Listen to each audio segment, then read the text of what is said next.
Welcome back to another episode of Zero F Review. I know it's been a long time since I've done these. About 2 months actually. Been busy. Life stuff, job, all that funness. But finally have some time to sit back and record some new content. So here I am. And man, do I have some content.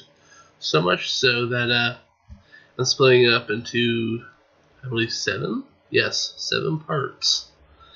So, for the first one, I decided I'll give this one particular series its own video because it's special to me. And I said I'd give it its own video a couple months ago. And that is one of my just favorite shows of all time, Gargoyles. Made by Disney back in the early to mid 90s. Created by Greg Weisman.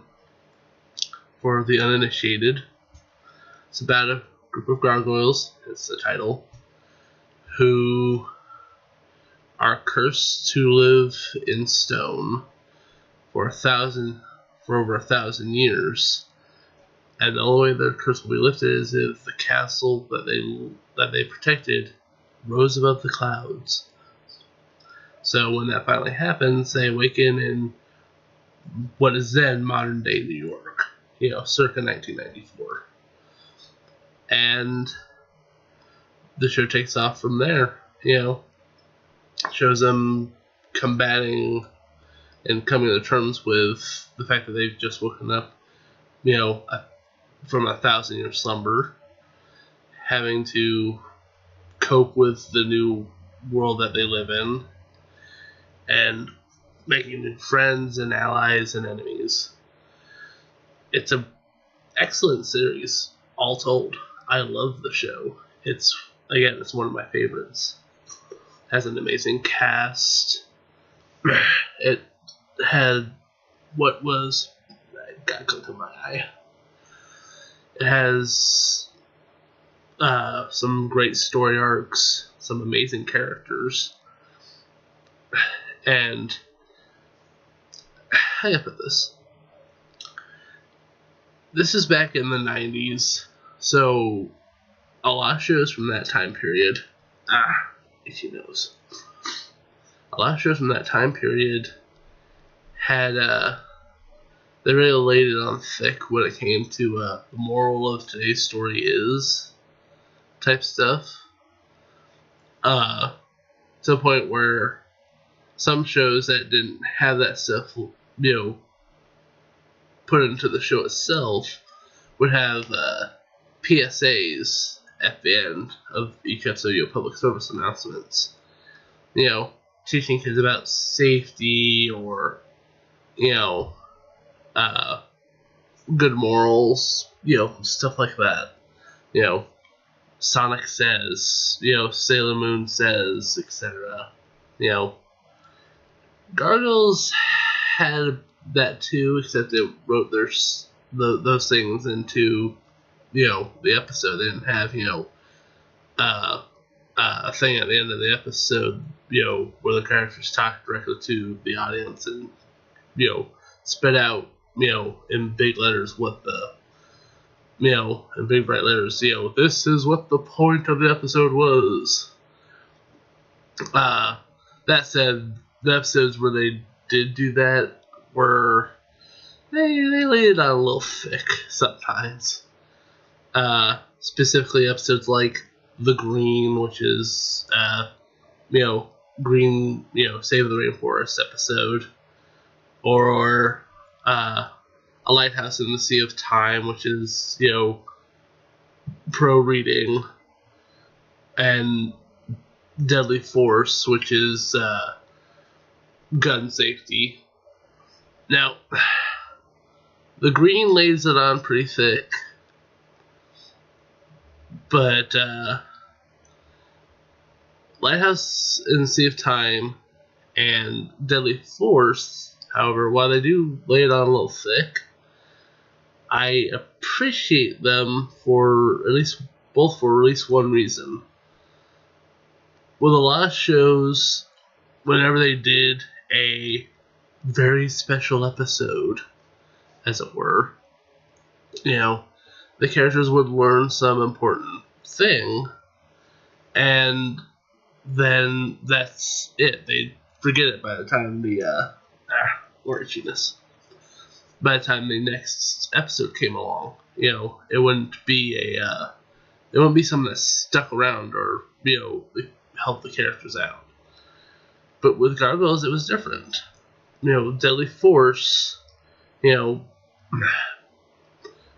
of the Gargoyles, Broadway, accidentally shoots their human ally, Detective Elisa Maza.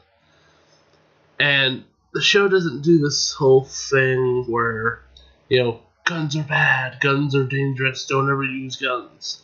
No, it's about gun safety. Elisa admits to herself that she probably shouldn't have left such a dangerous thing out where anyone could get to it. And it changes both her and Broadway for the rest of the show. For the rest of the show, Broadway doesn't like guns. Anyone that uses a gun against him or one of his friends, it angers him greatly. He doesn't appreciate gun use at all. Whereas Elisa, she keeps her gun locked up in the safe box when she's at home. So I mean, that's really cool. And as for Lighthouse in the Sea of Time, we learn that the oldest member of the clan, Hudson, is illiterate. He can't read. Nor can Broadway. Broadway gets a lot of development, in case you didn't notice. So, throughout the rest of the show, you start seeing them taking up reading, learning how to read. You'll see Hudson reading a newspaper, and he'll struggle to read it a bit, but he'll get through it. As time goes on, it gets easier for him to read as the series progresses. And it's like you don't see that in any show, even that I can think of. Even now, you don't see that type of thing. I think that's really cool. But yeah, I mean, and then talking about the cast earlier, I mean, you have all these great actors from the Star Trek: The Next Generation that were part of the cast. I mean, specifically, the two most prominent ones have to be pointed out, of course.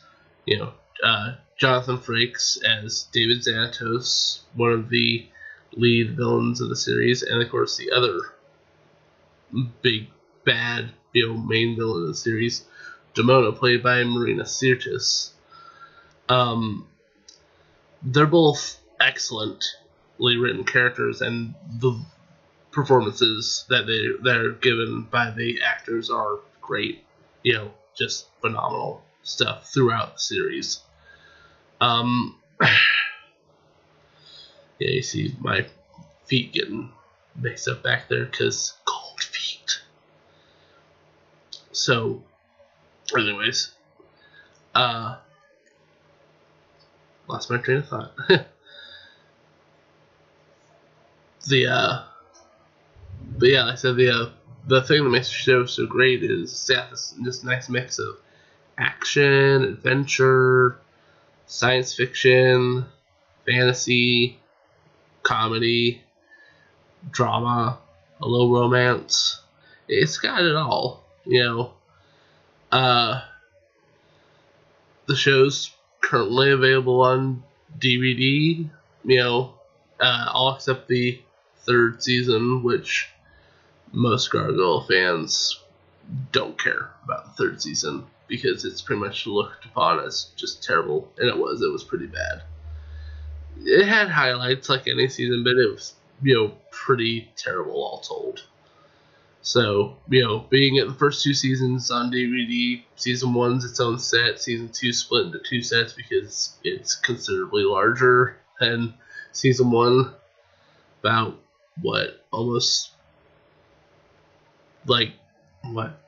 It's about 4 times as big. Yeah, it's a big season. I